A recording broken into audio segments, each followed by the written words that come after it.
Hey, what's up, everyone? Well, a new year is here and Christmas is past.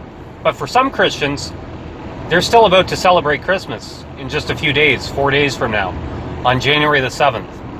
As most of you watching probably already know, but I'm sure there's going to be a few people watching that don't know this, Christmas for the Eastern Orthodox and even the Oriental Orthodox, for the majority of them, they celebrate Christmas on January the 7th. So what's up with that? A lot of people are mystified when they first hear that not everybody celebrates Christmas on December the 25th. Well, the reason is much newer. Now, as many of you may already know, most years, Eastern Orthodox, Oriental Orthodox, and Catholics and Protestant Christians, they all celebrate Easter on different dates. The Orthodox celebrate on one date, the Catholics celebrate on another date. And then some years, their dates for Easter cross over, and then we have the exact same date. And that's a much older controversy, or if you want to call it a controversy, that's a much older difference than the difference between Christmas. So the story is that the reason Catholics celebrate Christmas on December 25th is because we follow the Gregorian calendar. And let me clarify something. The Orthodox celebrated on December 25th as well, but it turns out that it's our January the 7th, and most of these Orthodox countries, for business purposes, they follow the Gregorian calendar. As far as I'm aware, I think there may be the odd country out there that still officially uses the Julian calendar, but I think most, for reasons of commerce, they usually use the Gregorian calendar. At least all the big Orthodox countries anyway.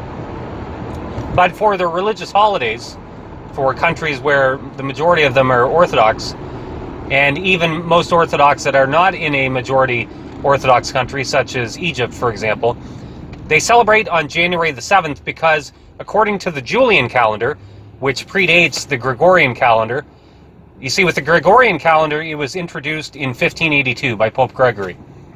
And the reason that Pope Gregory came up with this Gregorian calendar, which is 13 days ahead of the old Julian calendar, which was implemented by Julius Caesar in roughly 45 BC, most people estimate. The reason Pope Gregory, because he wanted to adjust for the differences in the Julian calendar with the seasons, from what I understand.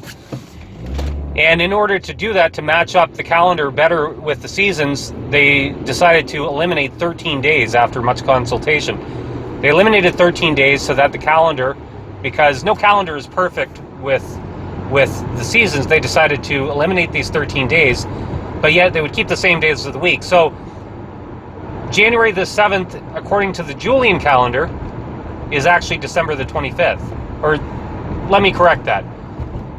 January the 7th, according to the Gregorian calendar, is December 25th on the Julian calendar. So that's why most Eastern Orthodox and Oriental Orthodox, why they're celebrating Christmas on January the 7th. So it's a much newer difference between Orthodox and Catholics. So at one point before the Gregorian calendar was implemented, all Christians observed Christmas on the exact same day. The interesting thing is that some of the Western countries, such as Germany, for example, they actually didn't adopt the Gregorian calendar officially until, I believe it was, and I could be wrong on the date on this, I believe it was 1776. Now, I know it was in the late 1700s, somewhere in the late 18th century, but I could be wrong as to the exact dating, but it was roughly around that period. Bulgaria didn't actually adopt it until 1917. That's when they adopted the Gregorian calendar officially.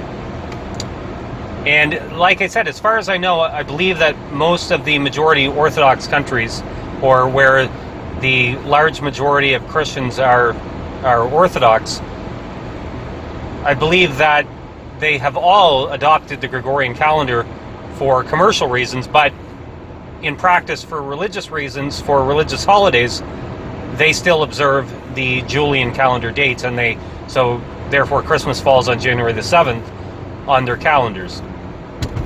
Interesting stuff, but it's a much newer controversy. It's less than 500 years old. The differences between the dates and Christmas, unlike Easter, which actually goes back to as early as Pope Victor I, which was in the late 2nd century. There was a controversy between the method for calculation for the date of Easter, and that's almost a 2,000-year-old or 1,900-year-old difference in between the Western and the Eastern dating for Easter. Now, on another note, I made a post on Facebook yesterday, and it's just interesting. I'm just throwing this out here. I'm not complaining. Many people are going to think that I'm complaining about this. I'm not really complaining, but I did find it surprising. What I find surprising is that I've been trying to line up interviews with various Catholic clergy and some Orthodox, but mostly Catholic, and talk about a heck of a time to actually get Catholics to come on to our program. Either they don't respond to my emails, they don't call me back, or they just flat out refuse, or they refuse permission for me filming the Mass or the liturgy. And I'm very surprised, but yet the Orthodox clergy, on the other hand, and the Orthodox churches that I've contacted, almost without exception, are usually very accommodating and are almost questioning why I'm even asking, as if I could just show up and do it without even permission. That's the impression I got from one Greek Orthodox church in the area when I even asked about filming inside. They kind of seemed almost questioned why I would even ask.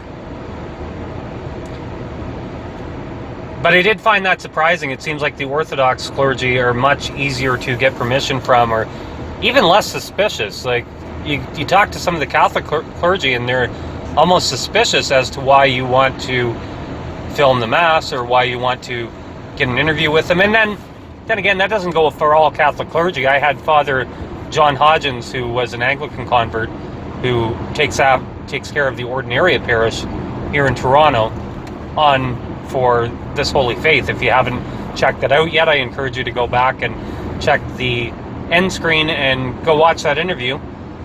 But he was great. Father John Hodgins was great. But for the most part, I've had a lot of trouble getting Catholic clergy to come on.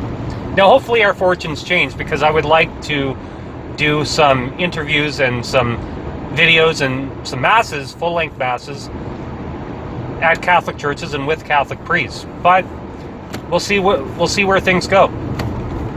As of right now, it's much easier to talk and get permission from Orthodox clergy, so I may go a little more in that direction. I mean, I'm not Orthodox. I'm not Eastern Orthodox. I'm not an Oriental Orthodox, but I'll go where people give me permission to film and where they give me permission to do interviews. So, and I think that if you look at my interview with Father Milan Radulovic, I thought that there were some very interesting things in there, even for Catholics to listen to and to learn from. Hope everybody's having a great New Year so far.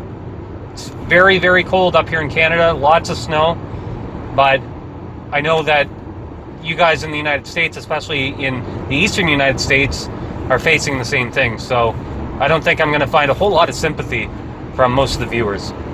And that's all for now.